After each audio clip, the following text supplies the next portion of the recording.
Assalomu alaykum do'stlarim, birodarlar. Tinchmisizlar, omonmisizlar? Sog'lig'inglar yaxshimi? Charchamasdan. Mana bugun 1-aprel 1926-yil. Tak, men nima demoqchiman? Kasallikligi befarq bo'lmanglar. Sahri kasal bor insonlar hamisha fizически shug'ullanish kerak, diyeta обязательно qilish kerak.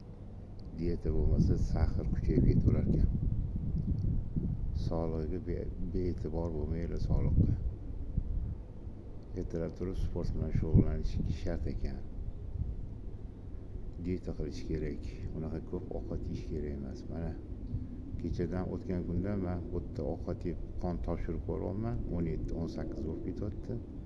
Och qoringa ertalab topshirganim 8 chiqdi. O'zi 13, 14, 15 ga ham chiqib ketdi uyda och qoringa. Mana diyeta qilyapman sekin-sekin, xudo xolisa saharim ham tushib boryapti. Diyeta bilan ertalab sport bilan shug'ullanish kerak ekan. Mana 4 da chiqdim, hozir yugurib keldim, soat 5 dan ochdi. Ancha tetik bo'lib qoldim. Sog'lig'im ham yaxshilanyapti. Men shuni tushundim, sahari bor odamlar diyeta ozgina fizkultura. Yugurmasa ham yurish kerak, ertalab yurish kerak ekan.